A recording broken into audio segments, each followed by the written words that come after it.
Hey, Margie here. Do you struggle with issues dealing with sleep?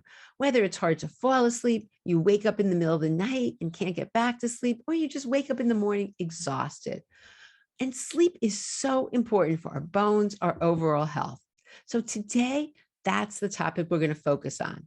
And our special guest is Misty Williams. And Misty spent years struggling to reclaim her health and vitality after a brain fog and fatigue tailspin from life-threatening complications from surgery to remove an ovarian cyst. After 35 years, Misty started fighting for her quality of life, enduring many more challenges on her road to healing, including unexpected weight gain, debilitating brain fog, hypothyroidism, and premature ovarian failure. She founded healingrosie.com to provide high-performing women with the resources and community to successfully confront the unexpected chronic health issues that women often experience as they age. And one of those big issues that's one of Misty's specialties is sleep. So today she's going to give us some really great tips that can make such a big difference for your bones and overall health. So stay tuned.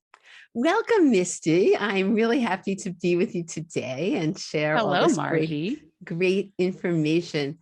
So before we get started, I always like to know the backstory, and you really have a backstory that really got you to do the work you did today. You were not on this trajectory. So you want to just briefly give us a little bit of the background so we can understand why you care so much about this and really making, really bringing all this information out to the world so that other people don't have to suffer like you did. Yeah. Well, I was talking to someone recently and they said, crisis creates change. And I think that for a lot of us, that's probably the truth. We don't change without a crisis.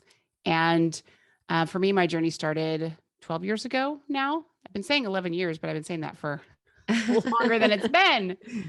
I went in for a routine physical. I had babies on my mind. I was 35 and I wanted to be a mother. And I just asked kind of on a whim, why don't you check my fertility? And she said, well, we need to do an ultrasound to check on everything. And so sent me off to do an ultrasound and they found a cyst on my left ovary. And they wanted me to go back to the GYN that I had been referred to talk about it. And she told me that I needed to have it removed. It was very large, cantaloupe sized.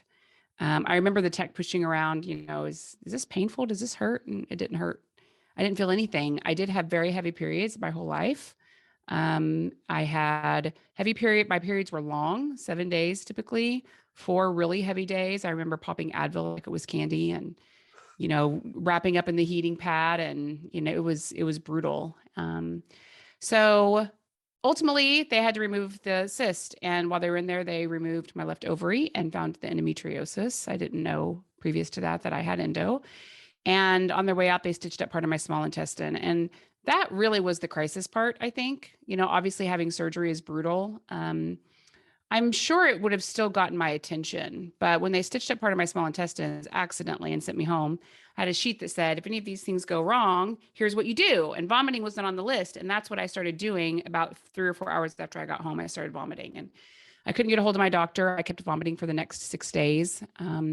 Finally, I was supposed to have a follow-up visit on Monday at 4 with my doctor, and I didn't hear from her. So I called back to the office where I'd left many messages, and she'd gone home sick for the day.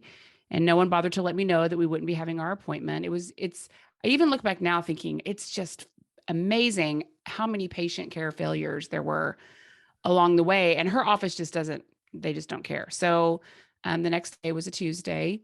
I went and sat in her office and waited for her. I told the receptionist I was here to see the doctor and I wouldn't be leaving until I saw her. And she said, well, she's not going to be here till 12:30. Why don't you come back? And I'm like, nope.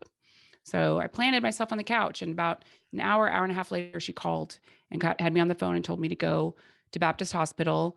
They were going to be waiting for me. She wanted me to go to the emergency room and they did an MRI and saw what they had done and wheeled me back for surgery again. And I remember being like, no more surgery. Like I did not want to go back for another surgery. And they admitted me that time for observation to make sure everything resolved okay. And I remember them bringing me Ambien every night. It was curious to me because I had never had problems falling asleep. And so they're bringing me Ambien to help me sleep. Now I understand it now, a decade later, right? But at the time it was very curious. And I went home and I didn't sleep for 144 hours. I went over 6 days without a wink of sleep, which was awful, terrifying, overwhelming. I was coming unraveled. It was like day after day after day. It's hard to really explain to someone what an experience like that is like, and to lay there in bed so utterly wiped out and exhausted, and to beg God for sleep. Please, I need sleep, you know? So that whole experience was very jarring. I remember it ripping me out of reality. Like I had to stop working. I had to stop everything for about 2 weeks while I was going through this experience. And I remember even reintegrating into the life that I'd created for myself was hard, because I was so struck by all of my experiences and so overwhelmed. And after I started sleeping, finally, started struggling with brain fog and fatigue, and just not feeling like myself. Like I just wasn't functioning. And after about 6 months, I went back to my doctor. I right after the surgery, the second surgery, and a couple weeks after I started sleeping again, I did have a follow-up visit and was diagnosed with endometriosis. And she told me what they had done in the surgery. And I told her about not sleeping. And that was, I think she had made a note about it, but she didn't even seem to care or be bothered that I didn't sleep for so long. And I finally said, all right, well, you diagnosed me with a disease. What do I need to do? And she said, we don't know what causes endometriosis. You can Google it. I can put you on birth control and we can do surgery if it comes back. And I remember like alarm bells going off in my head, like Big Ben, like, what? You have diagnosed me with a disease that has been part of our nomenclature for 100 years, and we don't know anything about it. Like the whole thing was just astonishing. But I also knew that I would never be back to see her. I had this bad experience with surgery. Her patient care was terrible.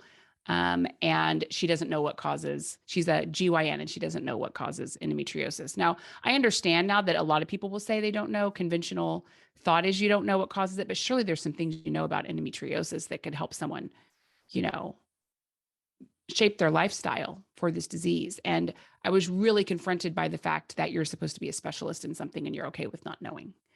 So 6 months later, after struggling, I went back to my primary care doc and I was like, maybe it was just her, maybe I just need to see a different doctor.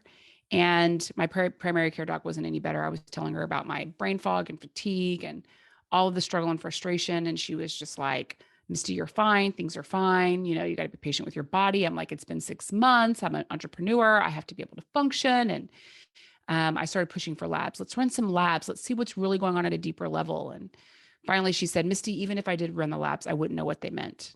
And I was just like, what? What? And she referred me to an endocrinologist in her practice that was nicer to me, at least. That was, we'll run some more labs for you, Misty. And I have looked at your labs. Everything seems normal. And while we're talking, she comes over and starts feeling on my neck and says, Misty, I think you might have nodules on your thyroid. Let's go back and do an ultrasound. And sure enough, I did. So I'm mutating, right? That's what's going through my head, is like, I had this cyst on my ovary. Now I have these nodules. I have endometriosis, which is all this, tissue that's covering my abdomen. Like something is not right in my body. And she gave me the same response. We don't know what causes thyroid nodules. We can monitor it. And if it gets too big, we can do surgery. So I knew that I had to find another path and another way. And in the mix here, I had reached out to a friend of mine who was a chiropractor. And the first question that he asked me when I told him about my experiences and what was happening, he said, how's your sleep? And that was the first clue that I had that I didn't have good sleep. I would have thought that my sleep is just my sleep. It's not something that in our culture we think of as having a lot of control over how it happens, right? You close your eyes, you go to sleep, you wake up the next day and you rinse and repeat. So it was helpful to work with him because he at least asked questions and wanted to optimize the things that were important, but even my work with him only went so far. And I eventually found the paleo space, ancestral health space. I started learning about food as medicine and how our diets affect chronic disease in our bodies and inflammation, and started making a lot of changes to my life. And it kind of spearheaded my whole journey. But yeah, it was really, really brutal for a long time. And I wish I could say that that everything's perfect now. I do feel like I'm on a really awesome path with my own health. I have great energy. My sleep is rock star. I feel really good in my body. I found out last year, I had 3 years, I had another experience a couple of years after the ones I've told you about where they improperly drilled mercury from my teeth. So I gained 45 pounds in 3 months. I didn't know why that happened. And eventually was able to lose the weight. But the last 3 years at the time of this interview, I've gained about 15 pounds of that 45 pounds. And I've tried all the tricks and nothing's working. And so about a year ago, I went to my doctor and was like, we've got to figure out what's happening. So I was a couple years in. I can't get this weight off and I'm doing all the things, right? Something is wrong. We need to test more. And we dug and found out that I had fungus and mold toxicity, along with the mercury toxicity that I've been detoxing for years. And I've been for the last 6 months or so, 8 months, detoxing the mold. And I just finished a cleanse with my mom where I was able to peel off about 10 or 11 pounds. And for me, it's like, when the scale hasn't budged for years, it's like glory, hallelujah. So I've been through a lot of the pitfalls that you hear a lot of women talk about. I'm older, I'm 46. I'm dealing with all the hormone challenges. The mercury toxicity really did a number on my hormones, and my body has never really fully recovered. Fortunately, we have a lot of ways to support women in their hormones, but yeah, it's been a crazy, crazy journey. And it's made me really passionate about helping women because even when I moved into the ancestral health space, there was all these different biohacks that worked great for men. But women, it was like kind of a crapshoot. Is it going to work for women? Is it not going to work for women? And I started really seeing this pattern of like, so there's all these lifestyle things and we can do these things and feel good about managing our lifestyle better. Maybe we've picked up a couple first downs, on this journey to try to really heal and get our lives back. But women are different. And I started seeing the pattern. I would kind of luck into, put that in quotes, I would luck into talking to someone who would talk to me a little about women's hormones and how women's biology was so much more sensitive than men's. And I just started seeing like, we're not taking care of women's hormones and it's affecting our ability to heal. And I just got this real passion for like, how do you do this journey as a woman? How do you find the right doctors and navigate and advocate for yourself and get insurance to cover things? And, there's just all these things that are such an important part of us actually getting well and getting better that people struggle with. And I wanted to build a community that would help provide these resources to women. So Healing Rosie was born in 2018. Yeah. Wow. I mean, it's sad that you had to go through all of this, but on your journey, that's the nice thing, that there were reasons there were. Yeah. And that's something I always tell everyone, keep digging. Don't accept, oh, there's nothing we can do, or it Right. just is, because usually there is a reason and there are things you can do. And yes, in your situation, it does take time, but look how it's working. So Yeah. I'm so glad to hear that. And Yeah. what's really wonderful is that you share all your tools. You've created so many programs, and we'll talk about more of that later on. But I think for this community, something that is you've done so much work on and have shared and really become a big expert is sleep. And I Yeah. think people don't realize, in this culture, oh, I got 4 hours, or oh, I got 6 hours, like, ha, ha, ha. People don't realize how absolutely essential this is. They just say, oh, I go to bed at 1, I do this. And it's amazing how transformative when people can restore their sleep. So why don't you Yeah. share what some of the, maybe some tricks with us and tips, what everybody Yeah. could get started, because it's a big problem. And like you said, there are people who are living on pills and medication, and they don't even know where to begin. So I would love if you could share some of the things that you found in your community for yourself as well. But you've been really, really doing this for quite a while and helping so many people. Share Well, some of the things that you have found so successful. I had stories too, of around my sleep. I'm a night owl. That was a big story of mine. I'm a night owl. I would get a second wind around 9 p.m. and from 9 p.m. to 1 a.m. Whoo, the burst of productivity was amazing. And it's like, it's just you, right? There's nobody else around. There's no distractions. No one needs anything. You can work, you can clean the house, you can work on projects, research, read. I mean, I never was short of things to do during that time frame. So I remember when Dr. Andrew asked me, Misty, how's your sleep? And I'm like, well, it's fine. I'm kind of a night owl. I don't go to bed before 2 a.m. How do you feel when you wake up? I feel like I've been hit by a Mack truck. You feel like you've been hit by a Mack truck? Yep. I'm sleeping usually 7 or 8 hours a night, usually probably closer to 7 at that time. And he's like, you shouldn't feel that way when you wake up. You should feel like refreshed and ready for the day. And I remember thinking, who feels refreshed? I mean, we're talking even in high school when going to bed late for me was 11 o'clock, right? Even in high school, I didn't wake up feeling refreshed and ready for the day. I don't remember, even as a kid, ever waking up in the morning and enjoying it. Like, oh, I'm awake. It's a new day, you know? So, of course, because that had been my reality my whole life, I didn't know that I was not experiencing something that was actually what normal should be, right? How we're designed to be. And so he told me, he was like, your body makes hormones between 10 and 2. You have a lot of hormone issues. If you don't get to bed, then you're never going to get well. Like if you're not sleeping, you're not healing. And at that point in my life, especially, he had my attention because was really, really struggling. I had been through what felt like a battle, you know, with the not sleeping and the surgeries and everything else. And I was scared and I was willing to do like someone just show me what to do and I'll do it. So it took a while. I started going to bed at 9. I wouldn't always fall asleep right at 9, but I would still sleep till the same time. I was sleeping until 8 or 9 o'clock and I was exhausted even when I woke up. It took about 6 months of getting 12 hours of sleep a night. I added in cold baths. That last month, I would fill up the tub with 60-degree water and sit in the tub for half an hour. Um, Cold baths really were pivotal, I think, to really resetting that circadian curve for me. But I became super passionate about the sleep topic because I saw my life change when I started getting sleep, like to wake up in the morning, really for the first time in my life and not feel like death. That was amazing. You know, like I didn't even know that was a possibility. And, you know, over time, those habits laid the foundation for my energy to come back and, you know, the brain fog to lift and all of the things. So, I also saw as I studied more that they talked about all these different biohacks, but people weren't talking about sleep. And I would have private conversations with doctors because I happen to work in the ancestral health, natural health space. I have clients in that space.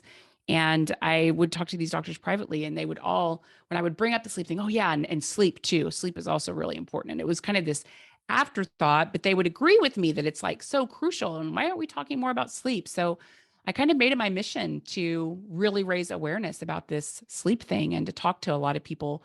Um, about sleep and to bring them in as experts so people could hear, oh, these doctors that you trust, hear them tell you how important sleep is, right? Because if we're not sleeping, we're not healing. So, all of us, if you're watching this, it's likely that you are either a practitioner who is wanting to learn more to help your patients and the people you serve, or you're someone who's dealt with health issues and you care a lot about health, or you've got a family and you're, you know, as a mother or a father, you're trying to do your best for your family. This is something that's interesting to you because you want optimal health. And if you're not sleeping, you're not healing. So I learned a lot of strategies along the way. And even in, I did my reset a decade ago, but even in the last, I would say 4 years, I've done a lot of things that have really, really improved my sleep. And I can take you through some of the top strategies. I don't supplement.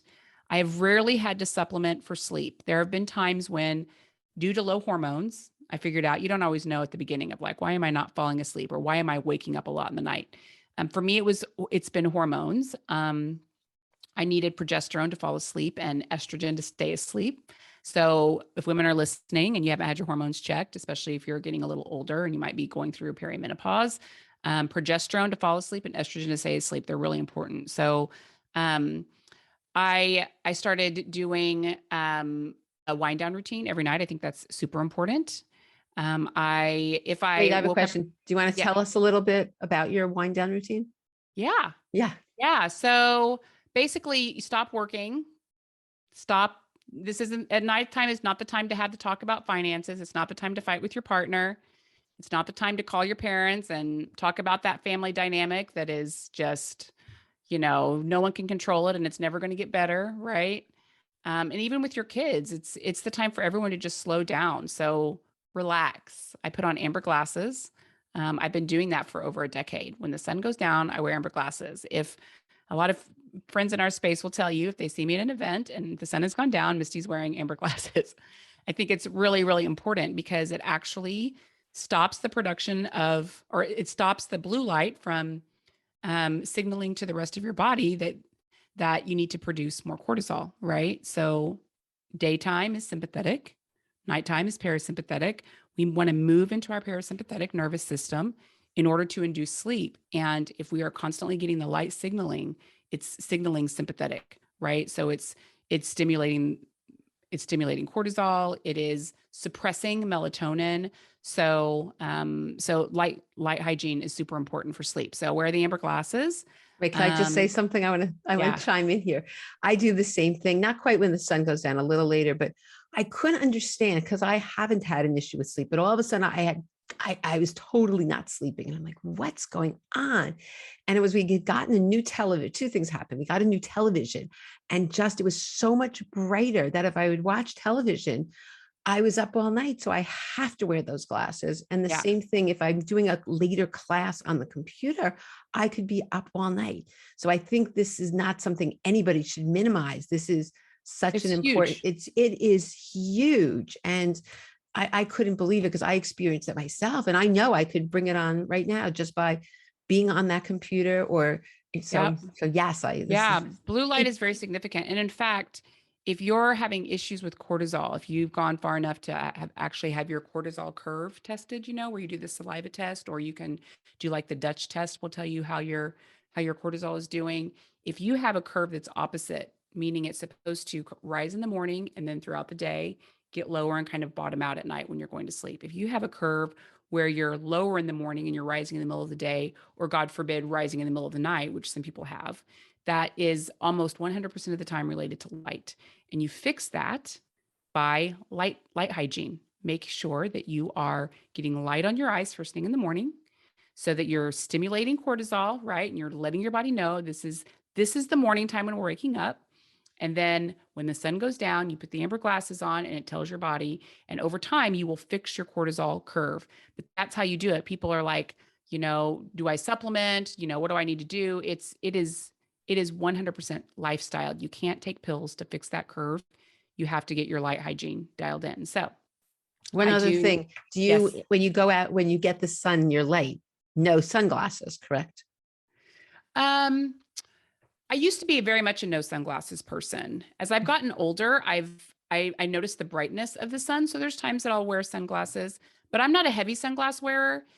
What the experts in our space will tell you that I interviewed is you want time without sunglasses, right? So maybe you're not out for 8 hours if you're outside all day without sunglasses. So maybe it's the first hour or two in the morning you're not wearing sunglasses. And then as that afternoon sun comes in, if you need a little bit of protection. Some people actually have sensitive irises too. I've heard about that from some eye doctors of like, you need the protection, for your irises, which is a totally different thing. But we do need direct sunlight. I mean, that's the signaling that tells our brain that it's daylight, right? So you don't want to be filtering that, especially in the morning. I think that the morning sun is probably the best time for us to get sunlight on our faces.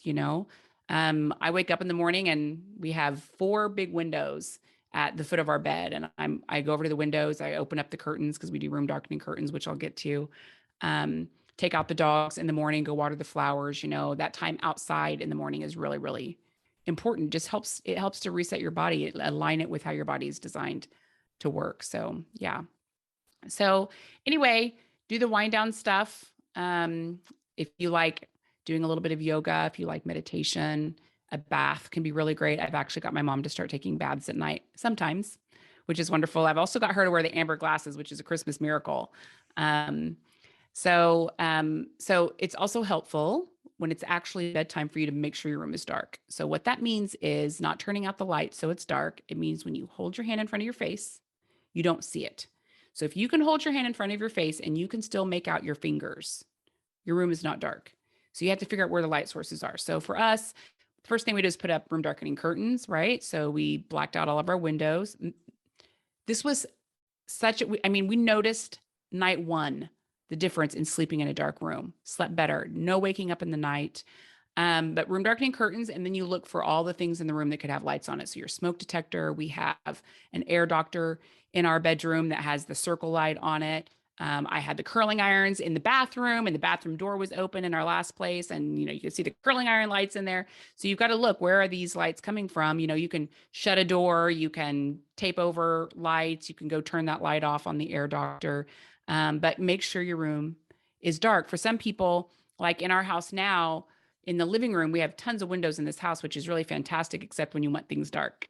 So even though our bedroom door is closed, there's times when there's a full moon that the moonlight coming into the windows and other parts of the house comes in under our door, right? So you might even have to put something under your door. When you travel, make sure you're making the room dark. When I travel, if I can't get that room dark, it just trashes my sleep because my body is really acclimated to sleeping in the dark. But what that does when it's really dark is it's all about signaling again. So just like the light signaling through your eyes, is super important to suppressing cortisol so your body can make melatonin. Your red blood cells all have sensors in them that pick up on the blue light. And when those sensors pick up on blue light, it signals back to your brain to suppress melatonin. So if you find yourself waking up a lot in the night, it could be because of blue light. When I actually had someone in the Healing Rosie University group that we have as part of our community who was traveling, and she was in this RV, and she actually came through Austin. So we met up for coffee one day while she was here. And she said, my sleep hasn't been great. Of course, she knows how passionate I am about the sleep topic. My sleep hasn't been great on this trip. And I've tried all the things. And I said, well, is it dark? Is your sleep space dark? And she's like, well, I pull the curtains. I'm wearing a sleep mask. I'm like, it's not enough. It needs to be dark. And she's like, how am I going to pull it off on an RV? And I'm like, I don't know. If you got a way to black out everything, they have those openings at the top of the room where all the light can come in and comes in around those curtains. The curtains barely cover the windows. So she texted me about a week later and she was like, Misty, I blackened everything out and I'm sleeping. I did not believe it was true, but it's true. And we've had a lot of testimonials like that in the group. Actually, dark really, really matters. It helps you get into deep sleep and stay in deep sleep longer. Helps with your REM sleep and keeps you from having the wake ups, in the middle of the night because you have enough melatonin to keep you sleeping. So dark is important. Another thing that's important is cold. I notice that I sleep better in the winter than I do in the summer. We do have a chili pad on our bed, which is helpful, right? But even in the summertime, like I'm in Austin, Texas, and it is 80 degrees overnight in the summer here. And thank God for the chili pad for bringing the temperature down a little bit. And we have the air cranking, but I can't get it as cold as we have it in the winter. And in fact, one of the hacks I'm going to try this summer is I'm actually going to get one of those stand-up AC units just for the bedroom and crank that baby through the summer and see if it can help me get the kind of sleep that I enjoy in the winter. We'll see. It'll be a TBD biohack. We'll see how that one goes. But cold is really, really important too. So dark and cold. Can I stop you for a second? Mm-hmm. The cold, what temperature? There's certain specifics, like people are listening and they don't do this. Where would you say they start with the cold? I think everyone should, even though if you're mindful of your bill, like we are thinking, we want to make sure we're not, over consuming. We have our thermostat on 70 degrees at night. In the wintertime, we have it on 60, which means it'll get all the way down to 60 degrees before the heat kicks in. So that's we're getting between 60 and 70 degrees overnight, every night in our room. And that's why I sleep so much better. It is individualized. Everyone has to figure it out. Some women are like, I just absolutely can't sleep if it's cold. Even with the chili pad, even in a cold room, we have the blankets piled on. There's just something about the ambient temperature, even when you're fully covered up, that just helps your body to overall get into a lower body temperature, which is what helps all of this. So I think everyone has to kind of experiment. I go to my parents' house and sometimes my dad will crank it up as they've gotten older. He just likes it warm all the time. So I'll be in my parents' house and it's like 78 degrees and they're about to go to bed. I'm like, how on earth are you even going to sleep? Right. So just a little discipline around bringing that thermostat down. If you have a programmable one, you can, obviously tell it to go down, but just experiment and see where you get the best sleep and then be as diligent as you can. We don't feel like we can crank the whole house below 70 in the summertime, even though I would love it because I'm crazy about the sleep stuff. But I love the idea of just having a unit in our bedroom and I can put that on 65, right? And just make sure our room is cold and then the rest of the house isn't so cold. So everyone has to kind of figure that out for themselves. But between 60 and 70 seems to be the sweet spot. Great. Yeah. Yeah. So anyway, those are some of my sleep hacks. There's a lot of things, if you're having trouble sleeping, there's times that all sorts of things keep us from being able to sleep. If you're dealing with parasites, a lot of parasites are nocturnal, right? So they're awake at night and that can really be disruptive to your sleep. Obviously, we don't always know. We're not talking to the parasites, but it's affecting our whole system. So parasites can keep you up. If you've got a lot of toxicity, if your pineal gland is calcified, which is a very common thing because of toxicity, the pineal gland gets calcified. That's what releases melatonin. There are people, I have talked to people who get their melatonin checked and they are like literally not producing melatonin. And in that case, supplementation is what you've got. I remember Dr. Christine Schaffner talking about melatonin. She deals with really sick, like Lyme disease and patients that are really sick, and she has to get them sleeping. And there's, in some pockets, there's controversy, but we don't know the long-term implications of supplementing melatonin. Is it going to mess up the body's ability to produce melatonin? And her perspective, which resonates for me, is it doesn't matter. It doesn't matter, because if you're not sleeping, the long-term effects of that on your body are far worse than, are you not going to produce your own melatonin, as much of your own melatonin later because you supplemented now? And I think the research probably on the idea that sleep is so important. It's when our bodies heal. And if you're not sleeping long-term, the detriment of that to your body is so significant. I really think it's like our number one thing to get dialed in when it comes to our health. If you want to heal, dial your sleep in, and then try everything else. I've also seen women try all the different protocols, right? And they're just getting 2 steps forward, 1 step back. It's not, things don't seem to stick. They're not getting the traction. You ask about their sleep and it's hell, Well, if your sleep is really terrible, then your body, that's when your body's going to heal and do all its healing work. When is this supposed to happen? So we spend all this money on supplements and all the other things, right? But we're not sleeping. So the body can't do what the body is designed to do, which is heal while we sleep. So it's very, very important. In this community, when people are very concerned with bone health, sleep is essential. I mean, there's all sorts of research on sleep in our bones, and that's when the repair happens. And it's critical. And people are very concerned, just like you said, am I eating the right foods? Am I doing the right exercise? And they have horrible sleep. This is, for everybody listening, this is such a key component to get dialed in.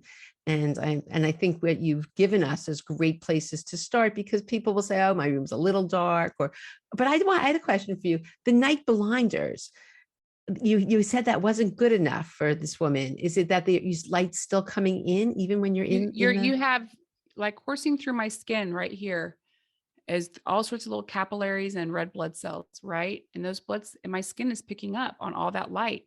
So we don't only take in light through our eyes, we take in light through our skin, and our red blood cells are picking up on that. So I'm not saying I have a few friends who love their sleep masks. I'm not saying don't wear the sleep mask.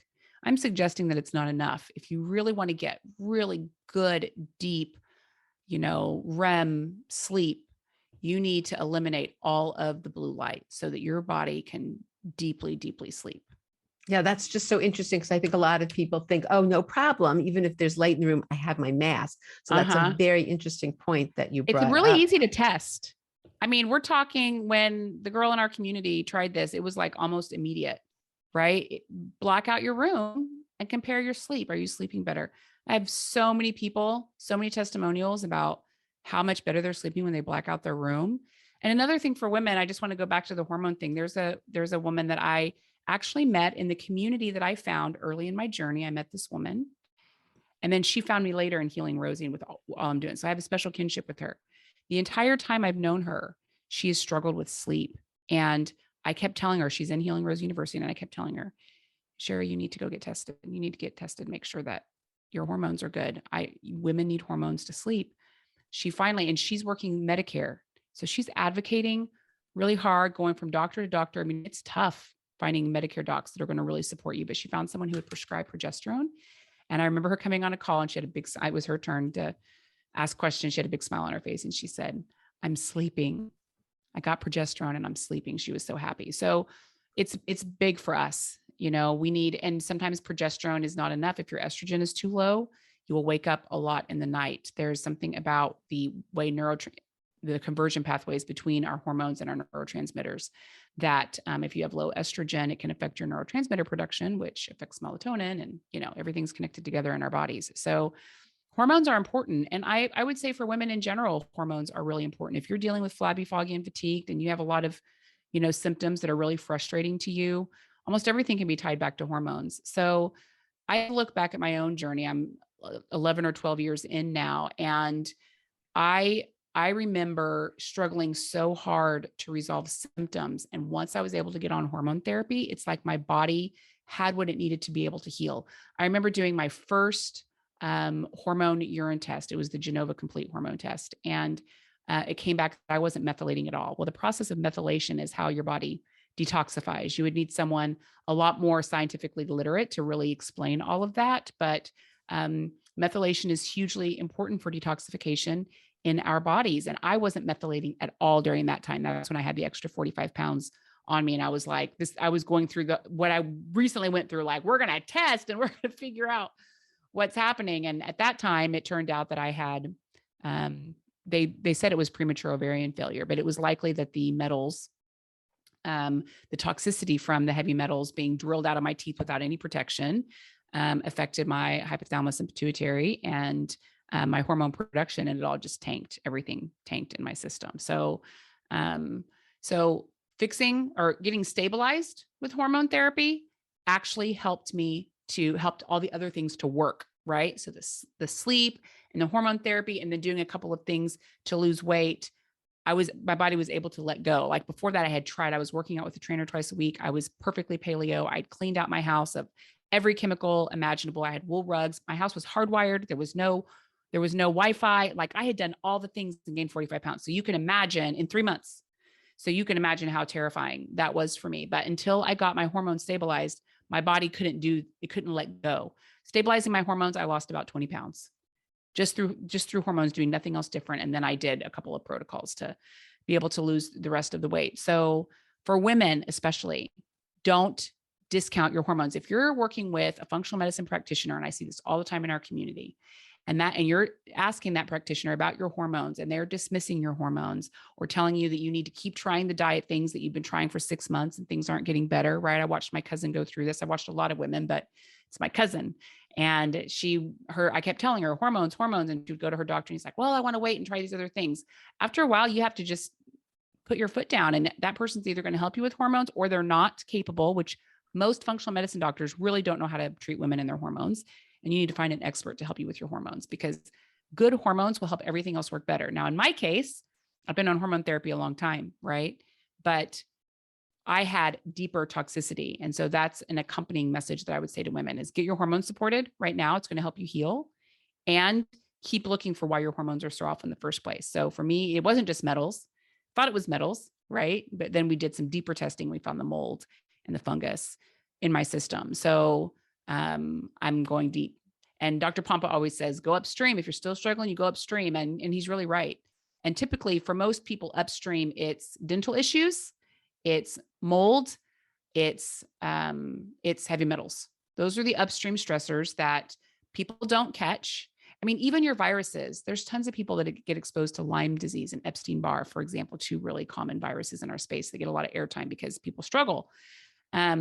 Your body can handle those viruses if it's not so burdened by something else, right? So when Lyme is kicking your butt, when Epstein-Barr is kicking your butt, okay, well, you have to get those things under control and beat them back a little bit. But what is upstream that's making it so your immune system can't handle those things? Because your immune system should be able to handle them. So that's the newest drum I'm beating, and why I wanted to do this masterclass, because as someone who's really present to all of this, I have a wonderful network. I advocate hard. I know lots of strategies. I still, the last 3 years, I'm like, lots of things are good, but I have just a couple. I'm dealing with a little bit of brain fog where it's just, people don't notice, but I notice. I know how sharp my brain is, right? So I have a little bit of brain fog I'm dealing with, and it's this weight. And my doctor, I love her. I've been with her since 2013. She never would have taken the initiative to test me on any of this stuff. If I was happy, she was happy, right? So it's on us as patients to get educated about what we need to do to make sure our bodies are really in good shape, and then to go advocate for ourselves and get the testing done. She was very supportive when I told her that I wanted to test. She knew that there was probably something going on. Well, let's at least see and rule it out, was probably her thought. And then we did the oat test, we did the mycotoxin test, and we found out that, oh, Misty has fungus and she's not making her neurotransmitters well, and she's got mold, right? So, Misty, you bring up such an important point, that there are these stressors, and they can be they can have such negative impacts on every aspect of our health, and we just don't know about them. They're hidden. So I love, love, love this masterclass that you're doing with other experts to really give people a lot more understanding of them. Can you just explain a little bit about the masterclass and Yeah. what different topics are going to be addressed so people Yeah. can Yeah. understand Well, what? Radical Healing, Detox Your Stress and Stressors is the name of the masterclass. And I wanted to do this based on my own journey, right? What are those upstream stressors that are keeping us from getting well? And, I mentioned a few of the upstream stressors that are really significant that we have to look into: the dental stuff, the cavitations, the dental infections that we don't know are there, which, by the way, it's not the easiest thing to test for that. Even you need to do a cone beam scan, and you have to have special software even to look at the results properly to really rule out issues that you might be having. So dental issues are a big one. Mold is a big one. Lots and lots and lots of people are dealing with mold. I was talking to Evan Brand, who is a part of this event, and he was saying that virtually all of his patients that he tests for mold have mold toxicity. And of course, he struggled with it. So it got him testing his patients, and he realized, oh my gosh, we're doing all this stuff. And Dr. Pomplewood describes it as you beat it back, you beat it back, you beat it back, which is what we do, right? We beat all this stuff back, but then it comes back again, and we beat it back, and then it comes back again. Well, what is giving it so much resiliency? It's that our systems are compromised and we don't know what's going on. So as a patient, for me, even though I have this great network and I know all these awesome people, right? I still had something deeper that no one was addressing. I did have Dr. Gabrielle Lyon, who's one of my guests. She told me in the fall of 2020, she said, Misty, I think you should test for mold, because I was telling her about, at that point, I'd been struggling with the weight for about nine months and just not being able to get it off. And so it took me another 6 or 9 months to be like, okay, well, maybe that's really what I need to do. Because when she first said it, you hear about mold toxicity in these patients that are so debilitated and they have all these symptoms, right? And they get the chemical sensitivity and they're triggered by everything. That's like textbook mold. So if we're not exhibiting that, then we think we don't have it, right? So that's what I thought. When she said that, I was like, I don't have any of the mold. I just thought it was really far-fetched that I would have mold. And lo and behold, high in all the mold spores. I think there were 5 different groups that were tested, and I was high in everything. So yeah, we just don't know. And as patients, we trust our doctors. I trusted my doctor to, kind of guide me and do our checkups together, and we're running the labs and, whatever. But it always comes back to the patient and their advocacy for themselves and what your health goals are. And so I wanted to do an event that would just help people to know what they should be paying attention to, know what kind of lifestyle habits are really important to really heal. A lot of us have trauma, me included, from our childhood, from experiences we've had in our life that is literally trapped in our bodies, right? And it's creating stress for us all the time because it's keeping our sympathetic nervous system on high alert. It's like the vibration of that system. We are electrical bodies. The vibration of that sympathetic nervous system is always really high, really worked up. And so you think, I need to go into sympathetic to heal. We've talked about that at length.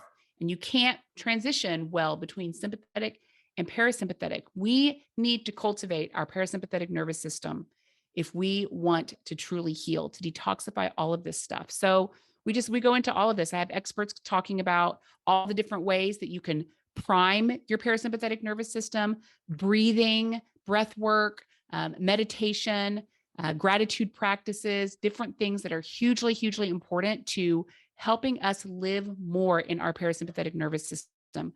I just saw Katie Wells, Wellness Mama, in Austin a few weeks ago. She's lost 100 pounds. 100 pounds. She looks amazing. And she told me her story. She's been in our space just like me. So she's had access. She does all the things. She's got a very healthy lifestyle, disciplined lifestyle. And she had an experience that she likened to almost a psychedelic experience, except there were no psychedelics involved, where there was a trauma release. And it was so profound for her. She shook for 24 hours and she ended up releasing just tons of trauma from this experience she had in her childhood. And that was the trigger point. The next day she got on the scale, she was 8 pounds lighter in one day. So significant, right? So we don't think about trauma being that profound. And we don't think about storing that stuff in our energetic fields being that profound, but I can't overstate it. It is so significant. It is such a big part of this journey. And even we want to take the supplement. We want to swap something out of our diet, right? We're looking for these quick fixes and we've got to do the deep work. So we talk a lot about that. And then we also talk a lot about, the mold and metals and the toxicity and the different ways that we need to get present to these toxic conditions and then eradicate them. So we cover a lot of ground. I'm super excited to do it. It was a total labor of love.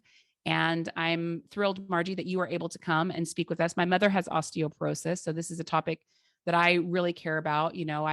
I'm doing a lot of stuff with her right now. First of all, getting her sleeping, but she's on hormone therapy now. And I just ordered a rebounder for her and a sauna for her both. And I'm really trying to support my mother in taking care of her disease. And as women, we're the caregivers for everyone else, right? We come last on the list, but we're not going to heal if we live our life that way.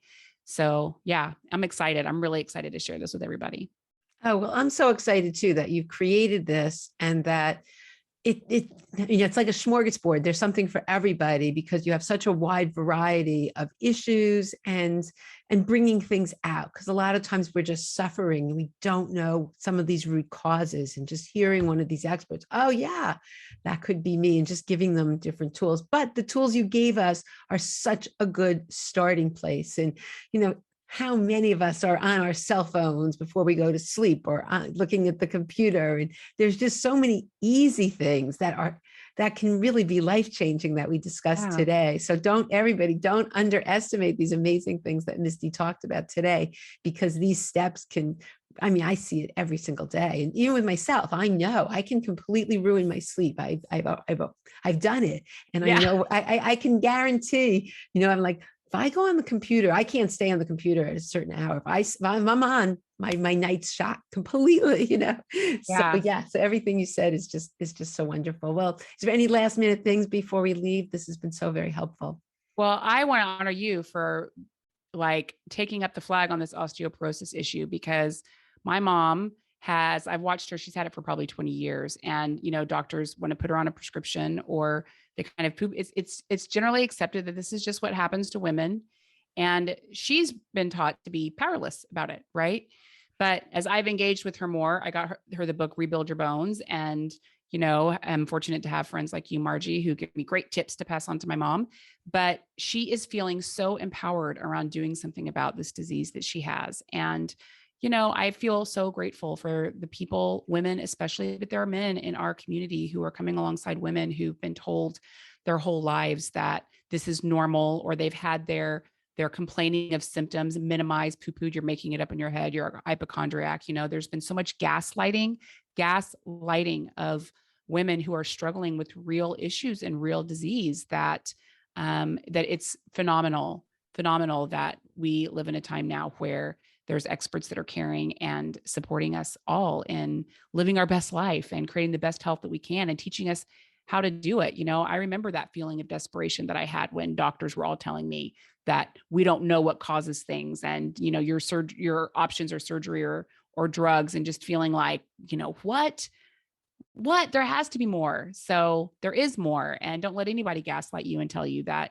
you have to accept how things are. You can absolutely create better health for yourself. And I'm super passionate about making sure people feel really empowered around this. And I love, Margie, that you're taking up this flag, because I have an aunt who is a workout fiend. She's a personal trainer. My whole life, she has just worked out. She ran half marathons for a while, and she started gaining weight as she got older and was diagnosed with osteoporosis. And she's like, I lift heavy. How is this happening? And she got the same song and dance. So, for the generation of women that I'm part of, and even for my mom and my aunt and those women, there's hope. And I'm so glad that we get to share this hope with people. Oh, well, thank you so much, Misty. And I'll have all the links for this.